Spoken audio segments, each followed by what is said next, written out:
بسم اللہ الرحمن الرحیم نحمدہ و نصلی علی رسول کریم۔ قربانی کی فضیلت،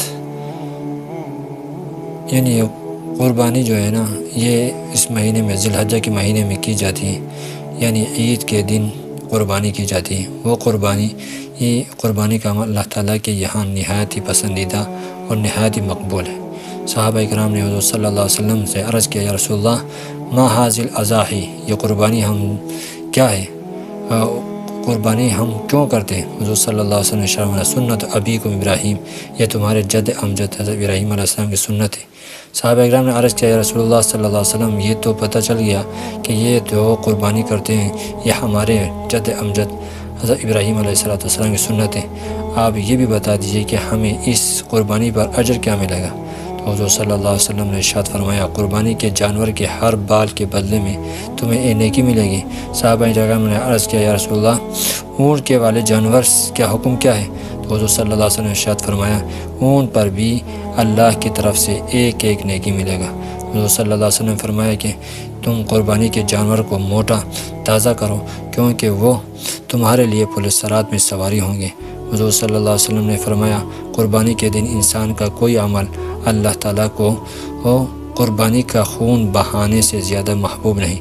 حضور صلی اللہ علیہ وسلم نے ارشاد فرمایا، جو شخص خوش دلی کے ساتھ ثواب کی نیت سے قربانی کرے گا تو یہ قربانی اس کے لیے دوزخ میں جانے سے رکاوٹ بن جائے گی۔ حضور صلی اللہ علیہ وسلم نے ارشاد فرمایا، جو شخص قربانی کی وسعت ہونے کے باوجود قربانی نہ کرے وہ ہماری عیدگاہ میں نہ آئے۔ اور قربانی کس پر واجب ہے؟ یعنی قربانی ہر اس شخص پر واجب ہے جس پر زکوٰۃ فرض ہے، اور دوسرا وہ شخص ہے، خواہ وہ مرد ہو یا عورت ہو، جس کی مالیت کیش کی صورت میں نہ ہو، سونا چاندی کی صورت میں نہ ہو، مال تجارت کی صورت میں نہ ہو، مگر اس کے پاس زائد از ضرورت اتنا سامان ہے کہ جو 52.5 تولہ چاندی کے مالیت کے برابر ہو جاتی ہے۔ زائد از ضرورت سامان شوقیہ لیپ ٹاپ ہو، کمپیوٹر ہو، زائد سامان ضرورت ہو، موبائل ہو، اس کے پاس موبائل 30-40 ہزار کا ہو، یہ زائد از ضرورت مال کی قیمت 40,000 کے برابر ہو تو قربانی واجب ہے۔ ایسی مرد عورت پر اگرچہ زکوٰۃ تو فرض نہیں ہوگی لیکن صدقہ فطر اور قربانی واجب ہوگی۔ ماہ ذی الحجہ میں کیا جانے والا تیسرا چیز ماہ ذی الحجہ میں کی جاتی ہے کہ وہ اس مہینے میں ہوتی ہے، وہ مذہبی تہوار ہے، یعنی ہم اس مہینے میں ایک عید مناتے ہیں جو ہماری مذہبی تہوار ہے۔ ہمارے لیے 2 عیدین مقرر ہیں، عید الفطر اور عید الاضحیٰ۔ حضور صلی اللہ علیہ وسلم کا ارشاد ہے کہ عید کے 2 مہینے ہیں، ان دونوں مہینوں میں اجر کے اندر کمی نہیں ہوتی، ایک مہینہ رمضان کا، دوسرا مہینہ ذی الحجہ کا۔ محدثین اکرام نے ہمیں بتایا کہ اجر میں کمی نہ ہونے کا مطلب یہ ہے کہ اگر دونوں مہینے 29 دن کے بھی ہوئے تو اللہ تعالیٰ عبادت کے اجر ثواب 30 دن کے برابر دیں گے، اس میں کمی نہیں ہوتی، یعنی اجر و ثواب میں کمی نہیں ہوتی۔ ماہ ذی الحجہ کے شروع کے 10 دنوں کی فضیلت، خاص طور پر اس کے شروع 10 دن بہت عظمت اور فضیلت والے دن ہیں۔ قرآن مجید میں ارشاد فرمایا، والفجر ولیال العشر، فجر کے وقت کی قسم اور 10 راتوں کی قسم۔ مفسرین نے 10 راتوں سے مراد عشرہ ذی الحجہ کے دنوں کی راتیں لی ہیں۔ عشرہ ذی الحجہ کے جو دن ہیں اس کی راتیں مراد ہیں۔ نبی کریم صلی اللہ علیہ وسلم نے ارشاد فرمایا، دنوں میں سے ایسا کوئی دن نہیں ہے کہ جس میں عبادت کرنا اللہ تعالیٰ کے حضور میں عشرہ ذی الحجہ میں عبادت کرنے سے زیادہ افضل ہو۔ اس کے ہر دن کا روزہ 1 سال کے روزوں کے برابر ہے، اس کے ہر رات کی عبادت شب قدر کی عبادت کے برابر ہے۔ 9 ذی الحجہ کے روزے کی فضیلت، بالخصوص 9 ذی الحجہ کا جو روزہ ہے وہ تو بہت ہی قیمتی ہے۔ ایک حدیث میں آتا ہے کہ 9 ذی الحجہ کے روزے کی یہ برکت ہے کہ اللہ تعالیٰ اس کی برکت سے 1 سال گزشتہ اور 1 سال آئندہ کے گناہ معاف فرما دیتے ہیں۔ ہمیں چاہیے کہ کہ ان روزوں کا اہتمام کریں۔ عید الاضحیٰ کی رات کی فضیلت، 10 ذی الحجہ کی جو شب ہے یہ بھی بڑی فضیلت کی شب ہے۔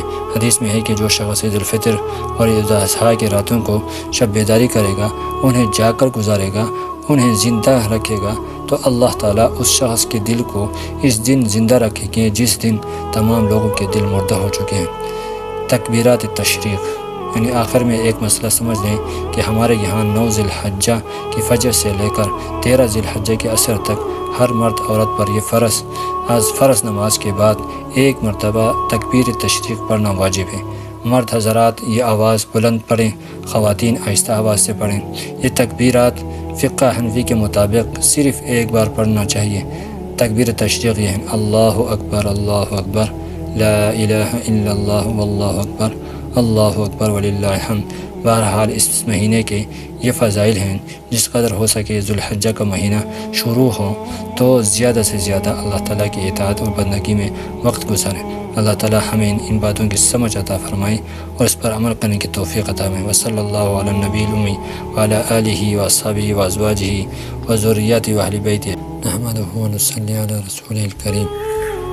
ذی الحجہ کی فضیلت، ماہ ذی الحجہ کے فضائل اور مسائل۔ ذی الحجہ کے مہینے کے احادیث مبارکہ میں بہت زیادہ فضیلت آئی ہے۔ ذی الحجہ کا نام ذی الحجہ اس لیے رکھا گیا ہے کہ اس میں حج ہوتا ہے، اور ذی الحجہ کا معنی ہے حج والا مہینہ۔ ماہ ذی الحجہ میں 3 اہم کام کیے جاتے ہیں۔ حج کے ساتھ اس میں 2 کام مزید اور بھی ہوتے ہیں، وہ بھی بڑی عظمت اور فضیلت والے ہیں۔ نمبر 1 حج، نمبر 2 قربانی، نمبر 3 عید۔